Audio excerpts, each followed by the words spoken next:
ñu duppee ko place Protet ci atum 1863 place de l'indépendance bokk na ci bërëb yu ñu gën a ràññee ci taarixu Sénégal taarixu turam nag ci ñaar fukki fan ak ñett ci weeru mai 1863 la sosoo ginnaaw benn ndaje bi nga xam ni gouverneur bi di Pinet-Laprade moo ko amaloon téeméeri at toftalu ci ñaar fukki fan ak juróom-benn weeru août 1958 ay junniy ndaw daje ci bi la bërëb ci noonu la bërëb bi duggee ci taarixu Sénégal ba faw fii itam la ay junniy doomi Ndakaaru daje woon ci guddik 19 août 1960 ginnaaw jéemu foxarti nguur gi fi amoon ba juróon tasum fédération bu Mali bile place doon bërëb bu bari taarix ak ay njeexital si noonu la dalale ay xew-xew yu bari bokk na ci ay cérémonie de prise d'armes yu 4 avril di feetal Sénégal moom bu mu moom boppam.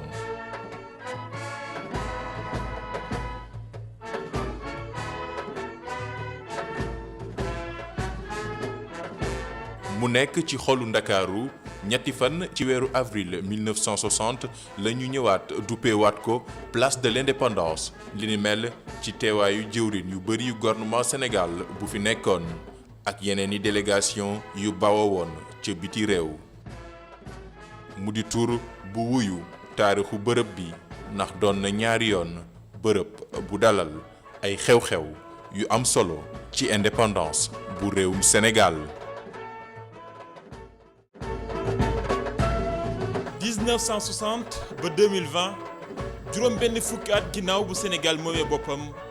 cëslaayu indépendance bi ci ITV. keroog bi le général di ñëw fii ci biir Sénégal ñoo ko teertu ak seeni pancarte ci jamono boo xamante ni moom le général de Gaulle ginnaaw tontu bi ko Sékou Touré jox foofee ca Guinée xamal ko ne ko ñun kat li ñu bëgg mooy ñàkk moom suñu bopp que ñu am koom-koom waaye tënku ci réewu France ngir waxtaanee li ni mel dinañ ci ànd ak Alaaji Ngagne Diagne Alaaji maa ngi lay nuyu. maa ngi lay fay Mouhamed di la ndokkeel ci ni ko ubbee parce que campé nga débat bi déjà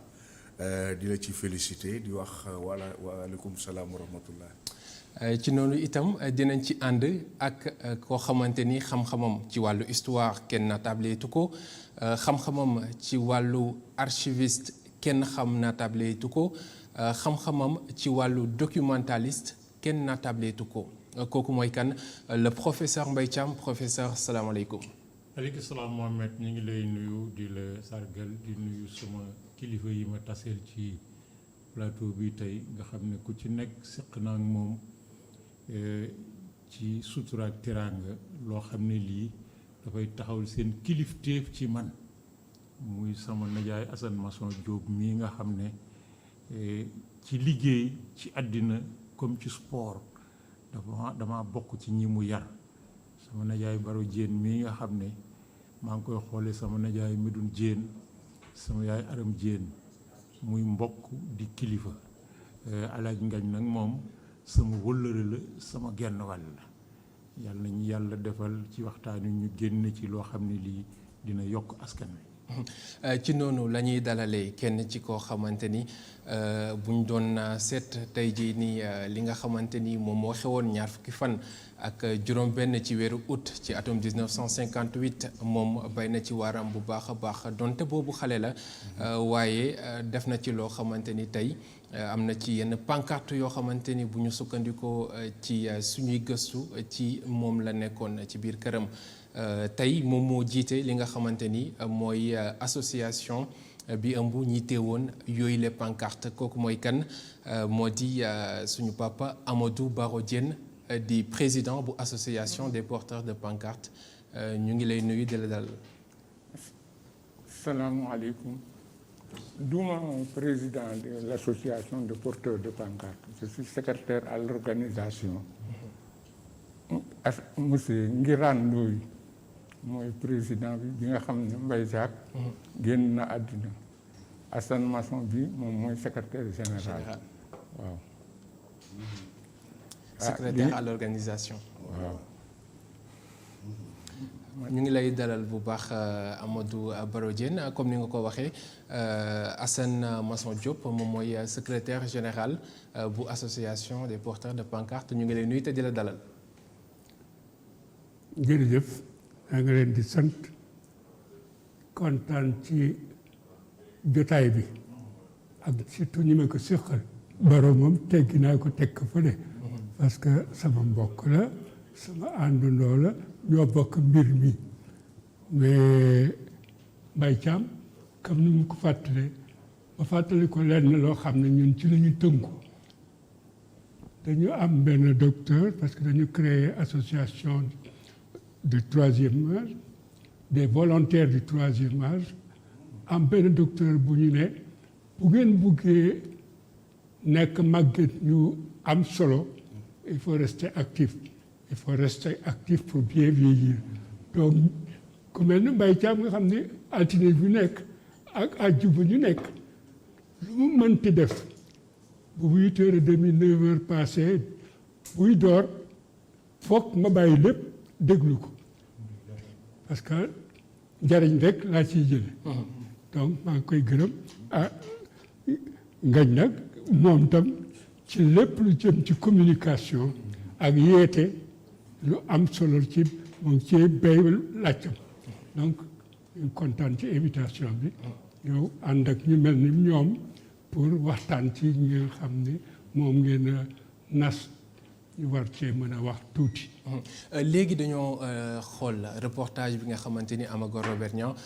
def na ko ci place de l'indépendance ngeen gis ko ni mu mel tey donte amoon nañ ay archives yi nga xamante ni noonu la meloon bu njëkk bi nga seetaanee léegi reportage bi sa xel ci lan la dem.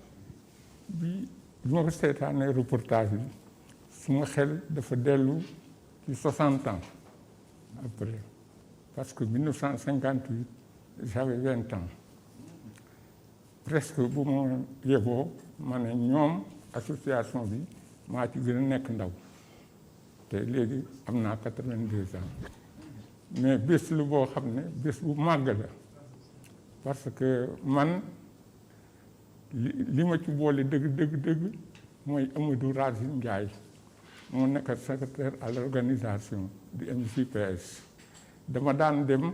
seen siège RGJDA rue 13 sama dun génn ñoom Assane di fa maçon di fa daje ak ñoom Mbañ Faali Diouf ak ñu bari bés bu nekk may dem 6 heures seetaan leen ñuy indi histoire ou Afrique histoire du monde communiste yaa ngi fa façon bu nekk mu nga fa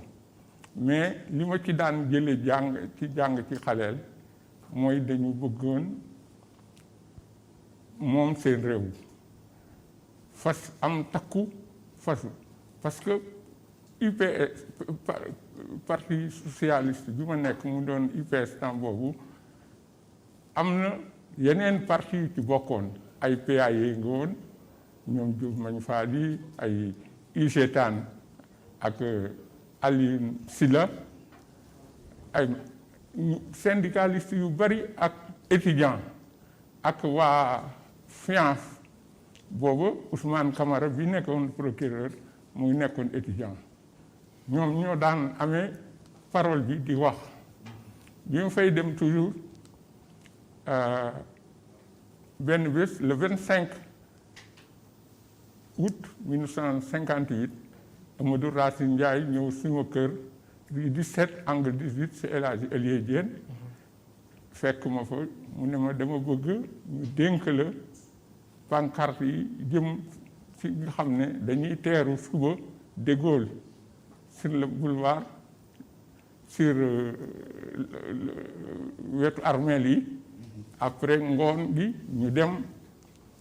place de l'Indépendance. kon pancarte yi yow lañ ko dénkoon. une partie am na yu ñu dénkoon tam waa Dakar mais une partie yi nga xam ne yi même Medina moom la ñu amee woon foofu ci koñ bi man lañ ko dénkoon bi ma ko dénkee ci guddi gi Amadou Racine Ndiaye ñëw suma kër ànd ak Valdiodio Ndiaye ak Abdoulaye Ly parce que Abdoulaye Ly c'était le maître d'œuvre moo amee woon comité initiative bi mooy doon toppatoo yëpp moo def commandé woon pancarte yi ci infirmerie Diop rue de l'Isère mu indi ñu jam foofu jël oto pancarte yi yóbbu ko suñu kër mu indi fa wal joojo donc pour Ablaye bi won ko li nekk ci pancarte yi. Alaaji Ngagne yenn ci pancarte yi moom sa réew lañu ci bind. li ci des ñu bind ci jot sa réew. jot sa réew nan lañ mën a jàngatee loolu. Mohamed di la nuyuwaat di wax ne jotaay bii tey. àdduna yëpp war nañ cay jàng surtout Sénégal. xam nga lii la ñu dese ci histoire pour xam li tax Sénégal moom boppam ba ñëw fii tey ñun nag dañu tumuranke li ñu tumuranke mooy. dañu war a ubbil mag ñi télévision yeeg rajo yi ñu sawaat ñu tuuti ñu xamaat lu tuuti ngir ëllëg ñu nit ñu am lu ñu mën a yor mën koo nettali gis nga lii ñuy def nii. ñii ñooy combattant yi ci des buñ ko transmettrul génération bii ñëw bu ëllëgee ñun du ñu am lu ñu nettali xale yi te gàcc la. te nee nañ képp koo xamante ni xamul histoire am. day doon koo xam ni daf koy répéter à chaque fois. ku sa histoire réer ku sa culture réer gëlëm nga nit aada mooy samp nit aada moo lay delloo ci jom ngor fulla ak fayda moo tax jotaay bii am solo nee nga ma léegi ci pancarte yi ca lañ ca bind loolu mooy sunu kàllaama moom sa réew moom sa réew ngor fit fulla fayda yooyu yëpp ay baat la yoo xam ne yi boo ci tekki rek da lay delloo ci sa valeur da lay delloo ci sa jom da lay delloo ci nga xam sa bopp parce que booy xool bu ma xoolee indépendance comme ni mu ko waxee ak ni ñu ko préparé nga xam ne ñoom xamoon nañu ne sunu ànd ak tubaab yii diir la rek dafa am luñ ciy jàng liñ ciy jàng nag dafa am loo xam ne lii dañ ko jël ci ñoom waaye dafa am loo xam ne fekk na ko ci ñoom tubaab bi fekkoon na ci ñii ñu am ngor am jom am fit xam seen bopp ndax ay royaume la fi fekkoon ay kër yi kilifa yu mag la fi fekkoon ay kilifa diine yu mag la fi fekkoon kon tubaab bi ñëwul woon pour jàngal ñu dara xëy na bëggoon nañ ñu dominer ci loolu te def naa professeur dina ci ñëw ci soir mais li gën a leer te wóor mooy alhamdulilahi rabbil alamin bi ñu amee mag ñu amoon ful ak fayda ak baat yooyu nga xam ne moom la ñu teeroo tubaab bi xam naa ne tubaab bi bu ñu ko teeloon tekkil dina xam ne ñii ba ñu yeewoo du tey. ci loolu lañ bëggoon dikk sax mbir boobu nan la demee lu ñu waxtaanee la loo xamante ni dañ koo togg ba mu ñor la ba nga xamante ni moom la général de Gaulle bi mu jógee Antananarivo jaar fi nga xamante ni moo di Brazzaville dem ca Abidjan jaar ca Conakry soog a ñëw fii Dakar nan ngeen toggee woon mbir moomu. waaw loolu de sawar nañ cee wax parce que daf ñuy delloo ginnaaw waaye ni ma koy waxee toujours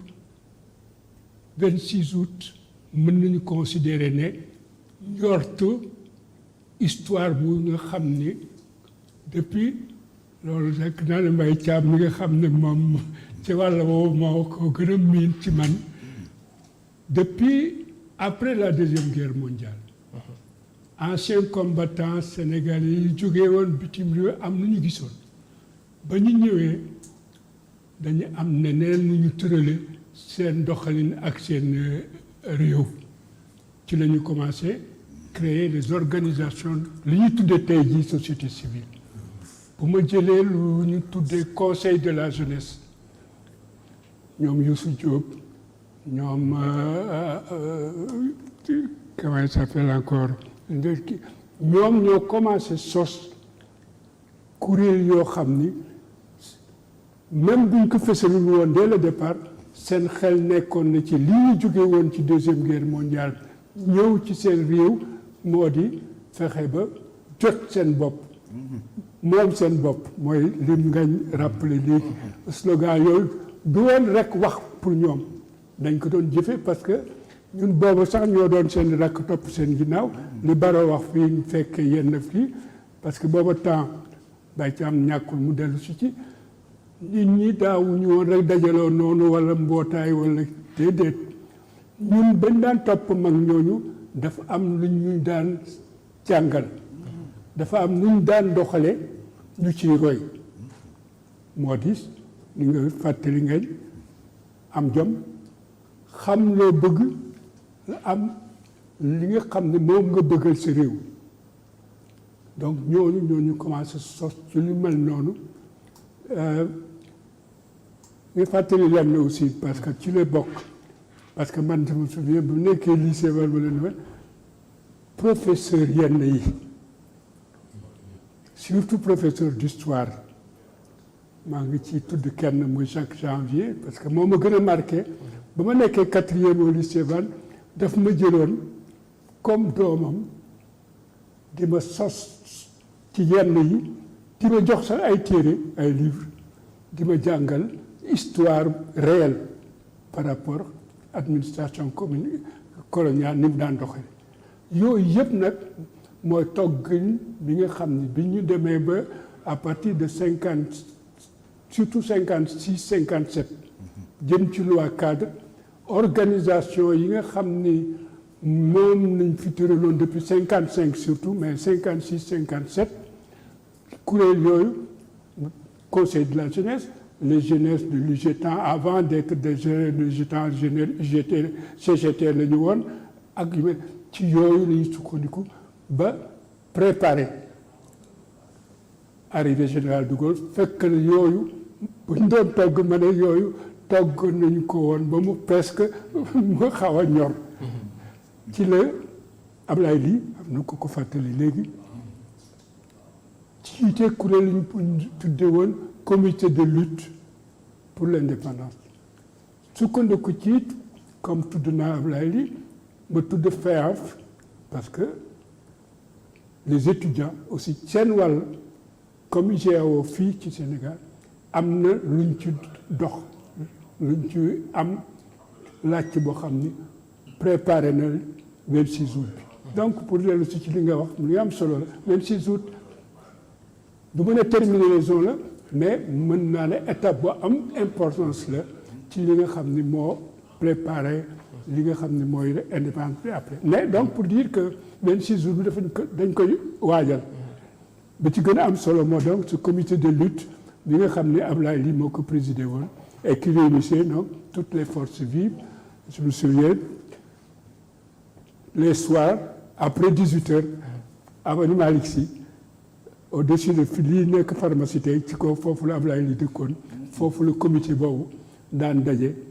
bu préparer l'arrivée du général de Gaulle. mais professeur jamono bi nga xamante ni général de Gaulle comme sànq ne ñu ko fàttalee ci ndorteel li moo nekkoon dernier président bu conseil bu 4e république bu France ñu ngi doon wàcc benn référendum foofee ca France mu nekk wax ñi nga xamante ni ñoo di français yi ak ñi tënku ci ñoom ñu woote waaw wala déet est-ce que dañuy bokk ci constitution bu 5e république bi Sénégal doon ci géopolitique lu amoon solo ci li nga xamante ni moom moo di colonie yi nekkoon fii ni nga xamante ni noonu la général de Gaulle jaaree ci yeneen dëkk yi ak li mu fekk Sénégal est-ce que lu ñu mënoon a xaar la. waaw Mohamed lu ñu mënoon a xaar la waaye bala ñu ko firndeel damay rafetlu jataay bi gis nga man histoire laa jàng jusqu'au doctorat di ko jàngale université mais li ëpp ci li may jàngale archivistique la maanaam xam-xamu source yi ñuy sukkandiku ngir bind histoire mais bu ñuy jàngale histoire ci méthodologie dañuy wax étudiants yi ne leen histoire soo koy def da ngay wut d'abord ay source maanaam ay firnde ndax looy booy nettali loo fekki wut fokk nga am ay firnde li ci ëpp moo di liñ bind déjà ñi bind sa gannaaw ñu def ko ci ay téere nga dem jàngat ko archive yi maanaam la xewoon na mu xewee woon administrateur yi ko kii woon bind ko bàyyi fi ñu def ko ay dossier garder ko moo tax boo demee tey archive nationale fekk fa 15 kilomètres d'archive yoo xam ne fi lañ ko bàyyi mais surtout dañ lay wax les témoignages ñi fekkee ñii tey ay livre la wala document d'archive bu ñu ubbi parce que ki bind mën naa bind loo xam ne dañ ko koo nettali fekkewu ko nettali mën na cee juum wala moom ci xolom mu dugg ca dugal ca lu ci bokkut mais ñii dañoo fekke or loolu la ñuy wax les sources orales lii alaaj ngañ wax léegi lu am importance la gis nga en 1998 le congrès mondial des bibliothèques en Thaïlande bi ñu koy waajal dañu def un congrès pré-congrès ña ngi ko defee à la frontière avec le Laos dëkk bu ñuy wax Honkien thème bi moo doon les sources orales dans l'histoire liñ ci jaaxal mooy bi ñu ko waxee ñun africains yi dañoo defoon ne source orale ñun la intéressé ñun ñu di wax naan comme amuñu bind wax ci la ñuy sukkandiku américains yi ñëw ne ñu ñoo leen ko gën a firndeel parce que ñun léegi dañu taxawal ay programme yoo xam ne ku am juróom-benn fukki at rek ñu fexe ba fi ngeen nekk ñu identifier leen ngeen di nett li la ngeen dundoon pour ëllëg kon li ngañ wax léegi li mel nii jarta xeeb ñii seen taxawaay warta nekk rek ci émission dafa war a am ay programme d'histoire des universités et des structures de recherche ñuy gëstu ñu mel nii di leen enregistrer ci rajo ci film ci bande di ko garder parce que loolu mooy tax ëllëg ki si biir bu ñuy werante ñu ne góor gu ñuy wax Amadou Barou Diène dey il y a 200 ans fekke woon na ko moo ko ñuy wax Assane Masson Diop ñoo àndoon fekke woon nañ ko nee noon waxoon nañ ci lii ak lii loolu mooy preuve kon yàlla na yàlla yàggal seen taxawaay ak ñëpp ñu mel ni yéen moom it 1958 gii 26 août boo koy jàngat ci histoire da ngay jàpp ne yàq la bu nuy waaje yàq mais ña ngi ko togge woon 1945 gis nga 1945 bi guerre bi jeexee lii góor gi Assane Masson wax ñi bokk ci guerre bi yëpp 1939 ba 45 dañ leen wax ne c'est une guerre pour la liberté c'est un mouvement général de l'humanité pour la liberté pour dàq Hitler ak ñëpp ñi mu àndal nga xam ne dañuy nasaxal xeet wu bokkut ci ñoom ay nit nag doo leen jële seen dëkk boole leen ci xeex boo xam ne mu nga à 6000 kilomètres dafa jógoo seen yoon nekkul ci li France ak Allemagne ak kii jote ñu nekk fa di xeex ba xeex ba jeex ñu dellu si fan juddoo woon nga ñëw nag di ko ne di leen not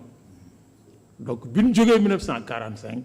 réewu Europe yi am colonie muy France muy Angleterre wóoroon na leen ne mënatuñoo continuer di yore colonie yi. est-ce que nekkul mythe bi moo daanu woon jamono boobu. mythe bi moo daanu mais aussi dafa am une nouvelle donnée historique xam nga ba ñuy colonisation dafa xewoon parce que bul fàtte ne ci diggante bi 1917 Union soviétique juddu na fi. Union des républiques socialistes soviétiques nekk régime communiste contre colonisation bi guerre bi jeexee réew yi mu libéré yépp en Europe centrale nekk ay pays communistes dooleel ko or communistes ñoom dañu judd rek jàpp ne colonisation warta am réew mu nekk da nga war a libre réew yooyu bu ñu àndee ne nit ñi dañoo war a libre américains yi jóge woon seen dëkk dem Europe jàppale européens yi ba daane Hitler te xeex bi presque seen yoon nekku ci ñoom it taxaw ne colonisation dafa war a jeex pourquoi dafa war a jeex parce que su France colonisé Sénégal bu fi Amérique dootu fi mën a jaay ay mbiram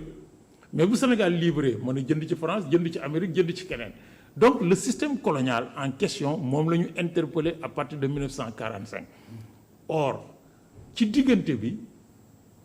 pays colonisés comme France commencé nag di enregistrer nag ay situations yu doy waar parce que bu ñu fàtte ne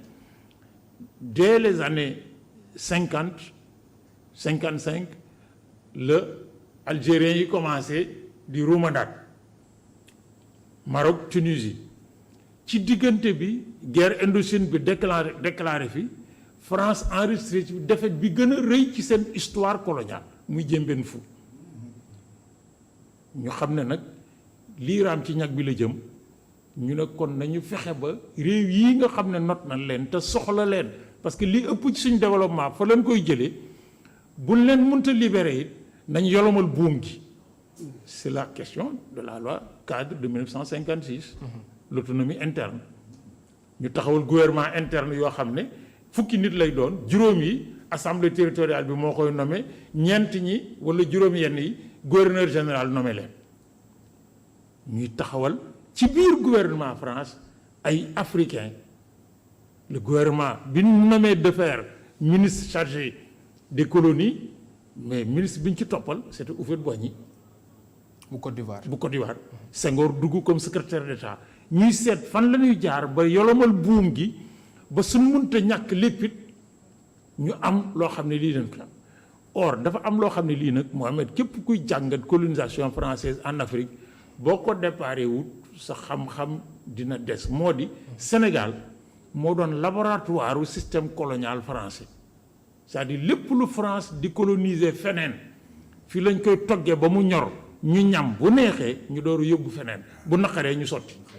Est-ce que nekkul kon loolu moom moo tax bi nga xamante ni moom le général de Gaulle Alaaji Ngagne bëgg na dugal ñi nga xamante ni mooy yenn dëkk yi nga xamante ni ci ñoom la ñu boot woon waa France ngir ñu bokk ci seen communauté boobu ñu bëggoon voter muy référendum bu 28 septembre 1958 bi. waaw xam nga boo xoolee le professeur wax ak président Assane Masson li mu wax xam nga ñun moo tax ma ne la mag ñi waxtaan ak ñoom am na solo dañu daan tënk rek ci 58 pancarte porteur de pancarte ndekete am na sabab bi mooy 39 45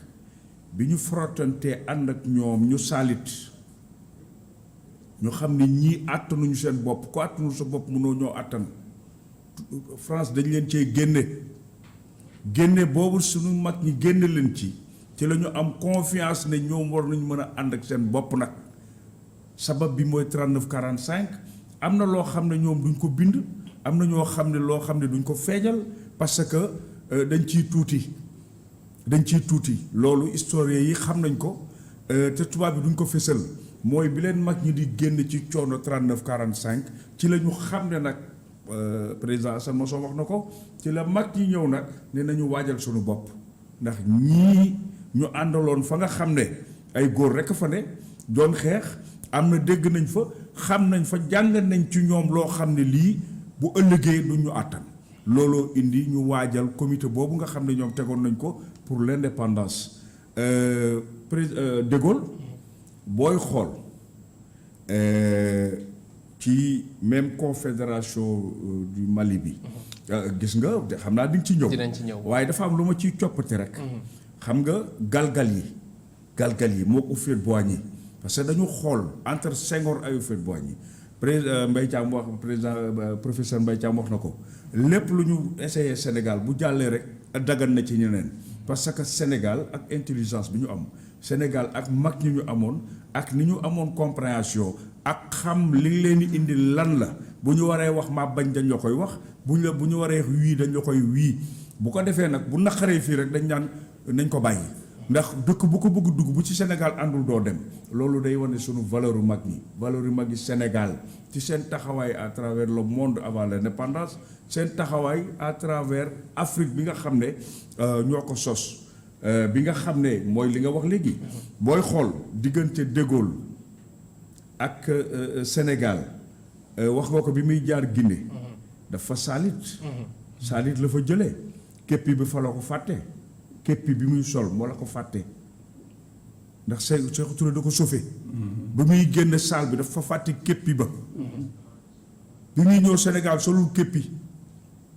ndax réponse bi nga xamante ni moom la ko seg kii def foofee après mu ñëw fii mais bi mu ñëw fii am na yóddu bu ñu def avant ñuy ñëw te loolu professeur dina ci ñëwuñu directement dañu yóddu si ba pare doog a ñëw mais ci ñëw bi boobu fekk na ki nga xamante ni moom mooy Léopold Sédar Senghor ma nga woon Normandie ki nga xamante ni moo doon Mamadou Dia ma nga woon Suisse nekkoon ci vacances ki jël kàddu bis boobu noonu kan la mooy Valdiodio Ndiaye ana lan la wax ñu dem teewlu ko te dikkaat. askanu Afrique gépp comme yéen ñi waa France ay waxtu yu doy waar la ñuy dund jamono ji moo tax li ñuy def jamono ji tànneef la tànneef bu am solo fii ak benn weer askan wi seen bopp lépp dina leer te loolu moo ñuy gindi ñun sunu diggante ak yéen waa France kon nag lu ñuy hésité ak laam-laame amul fii ndax politique bu Sénégal dafa leer naññ ba noppi tënku ci ñetti mbir li ci jiitu mooy indépendance la ci topp mooy unité africaine la ci des mooy confédération maanaam ñu moom sunu bopp ba noppi réew Afrique yëpp doon benn teg ci ñu doon kuréel woo xam ne dañuy moom sunu bopp li jiitu nag ci projet yi nga xam ne moo lalu ci constitution bi moom waxaale wuñ ko ndax loolu mën na doon ay njott ak njàqare yu yaatu yoo xam ne ku ne ci ñun mën nga ko cee am waaye faw ñu bàyyi xel ci ëllëg lu mat a sóor la ndax sunu waawu tey mën na doon sunu déedéetu ëllëg comme sunu déedéetu tey mën na doon sunu waawu ëllëg mu nekk nag mbir mu xaw a jaxasoo te loolee jubluwaay bi lenn kese la mooy diggante yi jëm ci moom sunu bopp doon lu dëggu ba ñëpp teg seen gët te loolu nag mën na am ay jafe-jafe ci bii boor wala ca bee boor te nag na leer ndax Sénégal laataa muy wax dina am ci takk bu wër ci li ñu tënk ba nopp ciy texte naka la demee laataa mu ciy àddu. Amadou Baro Diène keroog bi nga xamante ni Valdiodio Ndiaye mu ngi yëkkati yële kàddu yaa ngi fa woon lan moo doonoon sa yëg-yëg. ñun ñëpp ñu ngi fa woon doon ngeen xaar bii discours. dañ ci kontaan parce que bés boobu bi Valdiodio jógee suñu kër di xool pancarte yi ko woon Ablaye di ko woon dem na 55 rue Escarfet mu liiral fa discours bi muy def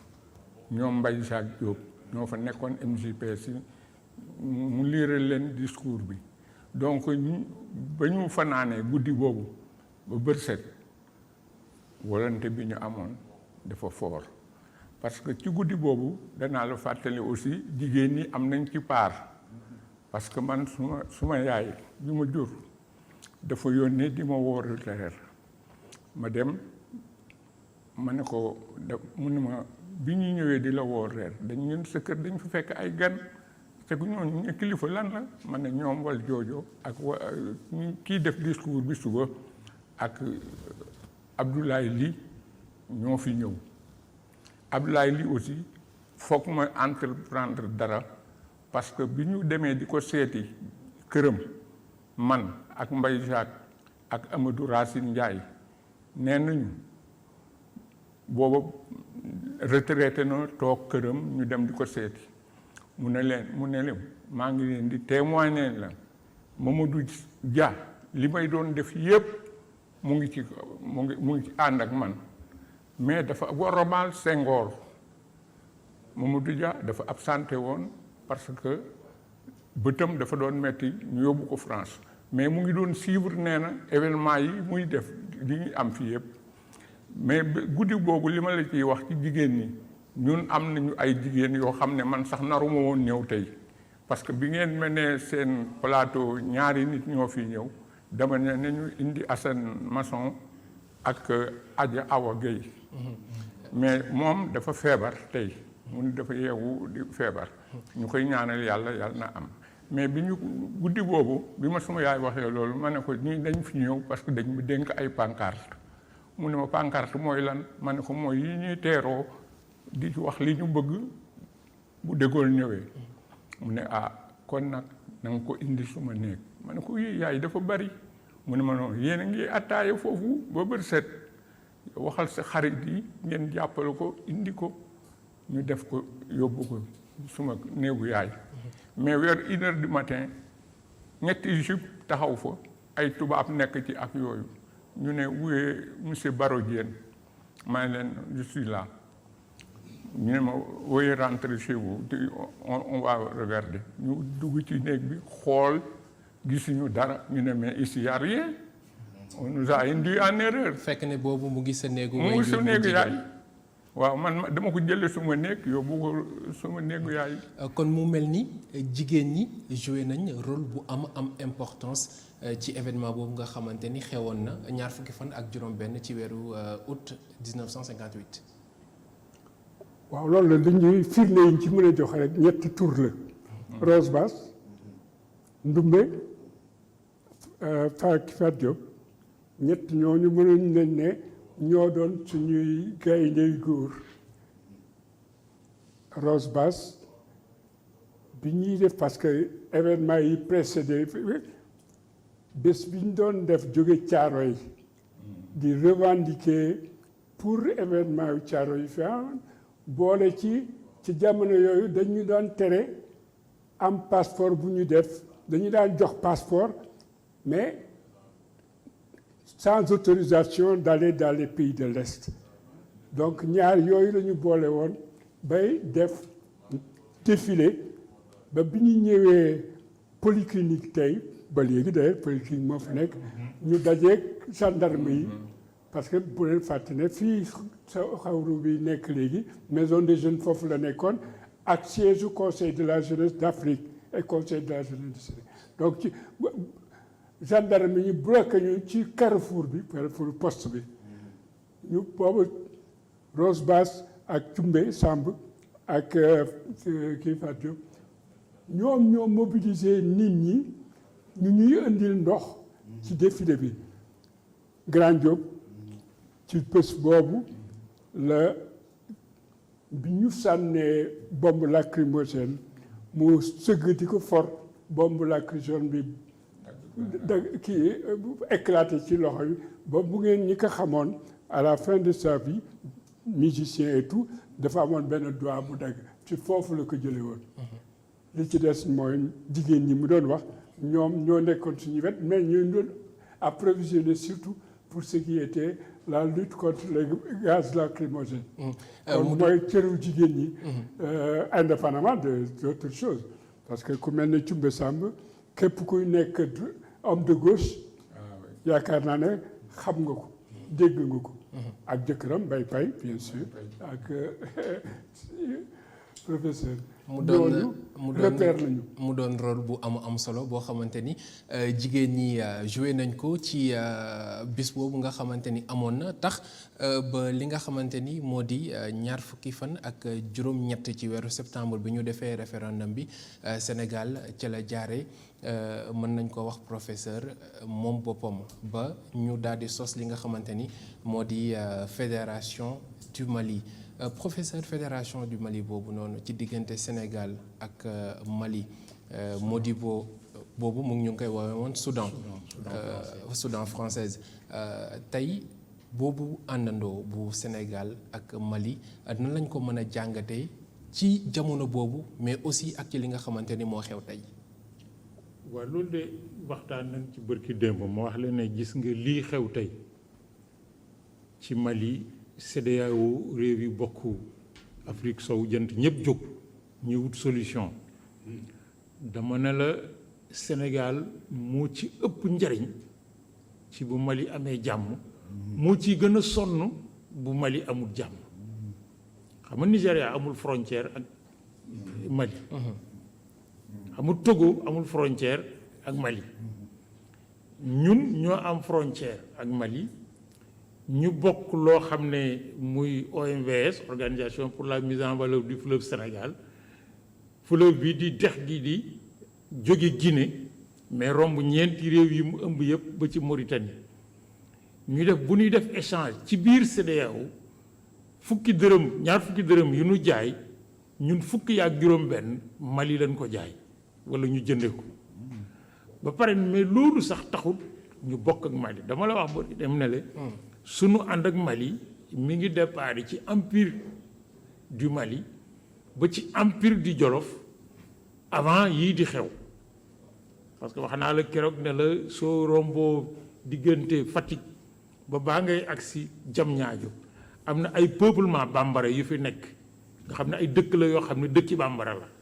fédération du Mali indiwu leen fi ñooñu depuis le 14e selon certains historiens 16e selon d'autres ñi ngi ci réew mi ay sénégalais lañu de souche tay bambara lañu donc loolu dafay tax suñu diggante ak Mali di am ay sew-sew El Hadj Omar bi muy jóge ci réew mi jot mission de Mohamed Ghali de la part de Cheikh na Tijani radiyallahu taala anhuma demul feneen fu Mali la jubal ba tey ñëpp jàpp nañ ne l'héritage omarien Sénégal ak Mali ñoo ko séq mais ñu nekk Sénégal bu ñu demee ba jaaxle Mali la ñuy laaj man mas nañoo dog koor fii ci Sénégal ci ndigalal Thierno Mountakha dafa wax ci rajo bi ne waa Nioro du Sahel woo nañ ma nee nañ dog nañ kon dog leen ñu dog muy ay duggante yu bari yoo xam ne yii dafay indi firnde ci ne Sénégal ak Mali waroon naa mën a nekk benn réew waane sax mënaan naa nekk benn réew. est-ce que loolu mënees nañ koo xalaat. mënees nañ koo xalaat parce que bërki démb bi seen coow lii xewee am na ku ñu interroger fii ci télé bii mu nekkoon premier ministre Mali bi ci Mara nekkoon premier ministre Mali mu wax ci làmmiñam ne Sénégal ak Mali jot na ci ñu seet nan la ñu lëkkaloowaat parce que tey bu fekkoon ñu am armée commune wëtoo am na loo xam ne lu ñu xeex lu ñu mais loolu xam nga ne bala ngeen a am armée commune da ngeen di am leneen luy indi armée kon tey ci tey situation bi Mali lépp lu war a def muy Afrique de l'Ouest pour jàppale leen ba ñu taxaw lu war a nekk la mais kenn waru cee jiitu Sénégal man dem naa sax bay wax ne Sénégal ci médiation CEDEAO bi daf cee war a bokk mais warte tee Sénégal ci boppam président de la République du Sénégal ak peuple Sénégal ñu seet nan la ñuy jóge ñoom seen médiation bopp sénégalo-sénégalaise boo xam ne duñ yàqal CEDEAO dara parce que ñun war nañoo wax maliens yi loo xam ne lii CEDEAO mën na leen ko ñaan ñu bañ ñun ñu ñaan leen ko ñu nangu parce que xam na ne buñ ñu koy jox dañ leen koy dencal buñ ko soxlaa jël si ko. Alaaji Ngagne loolu fan lañ ko war a mën a jaarale. ci diine ji. d'abord ci diine ji. ci aada. ci aada. mën nañ ko chef coutumier yi fii ak yu Mali yi dañuy demalante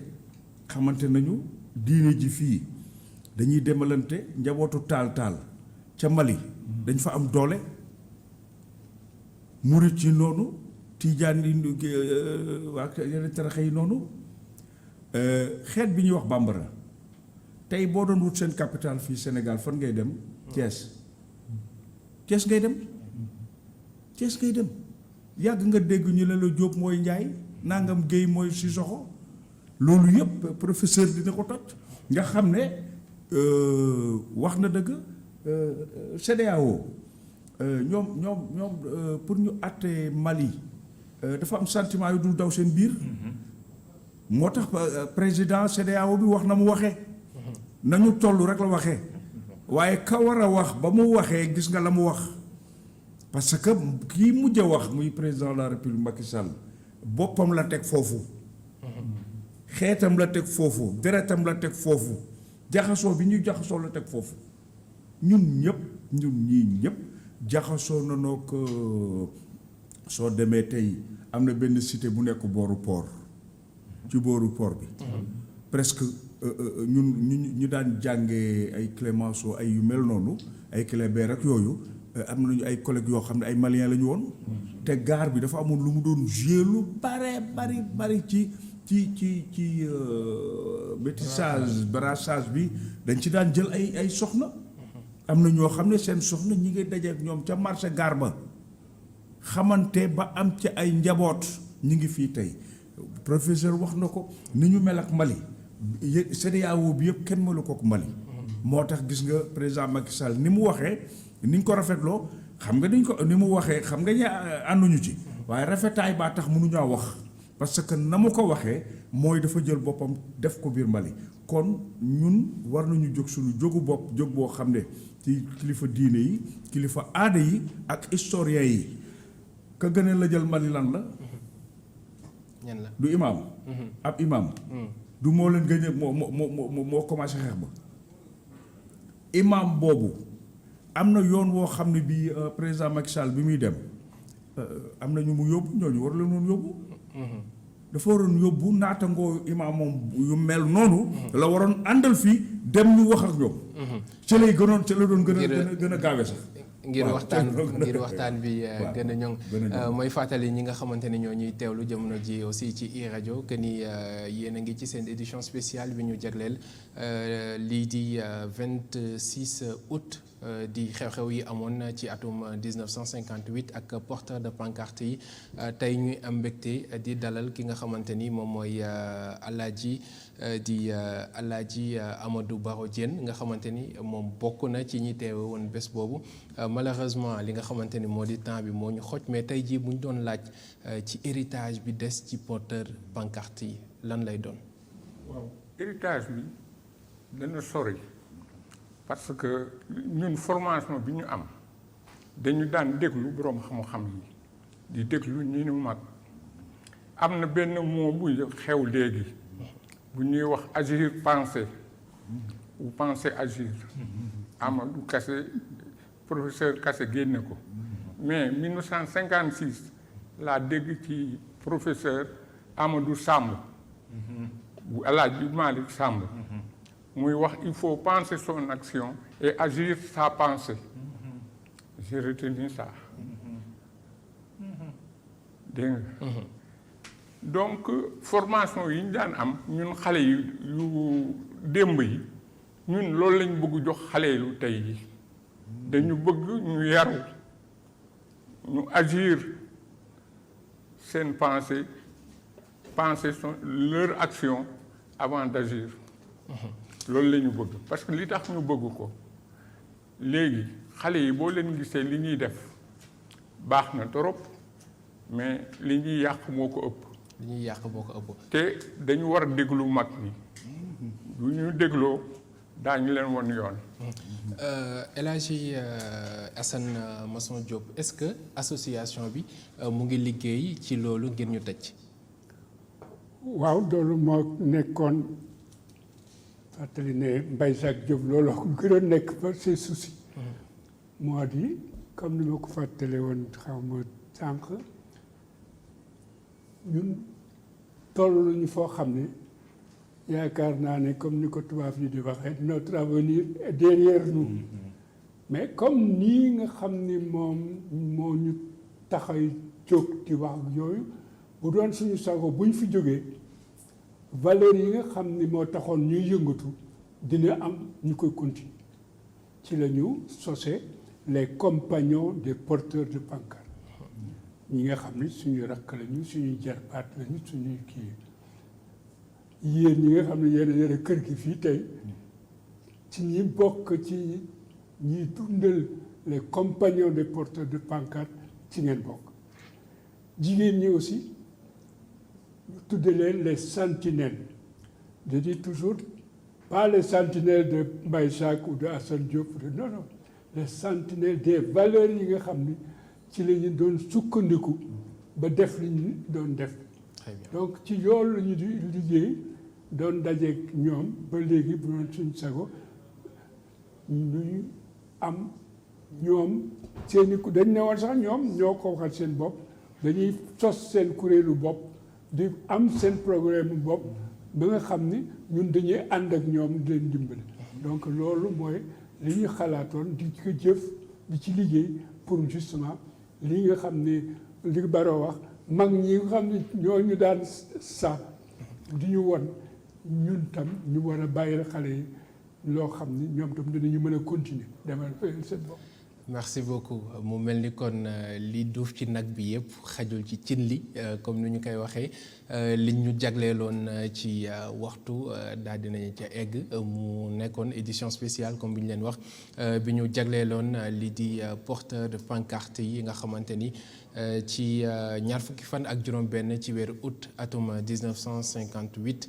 fii ci place de l'indépendance ñoo ñoo jàkkaarloo ak le général de Gaulle. ne ko dañoo bëgg a moom suñu bopp De Gaulle ne leen bu ngeen ko bëggee jël leen seen indépendance goog kenn koo xamante ni teewoon na ci bis boobu noonu pancarte yi ci këram yenn yi ci këram la ñu ko dencoon moom moo di Alaaji Assane moom moo di Alaaji Barrow Amadou Barrow Diène bokk ci association bi nga xamante ni mooy porteur pancarte yi suñu beneen invité xam ngeen ko Assane Masson Diop la moom mooy secrétaire général bu association bu porteur yu pancarte yi ànd nañ ci itam ak professeur Mbaye Thiam di historien archiviste documentaliste mu dikkaat bu baax a baax ci ni nga xamante ni noonu la De Gaulle jaar ba fi mu yegg si fii nii ci biir Sénégal ba ci indépendance bi mais weetu mu woon ci présentation bi parce que maa ngi si àndoon ak Alaaji Ngagne Diagne jaajëfal leen bu baax a baax ci invitation bi ci ànd bi jaajëfal ñi nga xamante ni ñooy suñu téléspectateur doon ñu topp boobu ba léegi ak suñuy auditeur ci iRadio di leen sant bu baax di leen gërëm et di leen wax bonne suite des programmes si ITV ak ci iRadio merci à tous.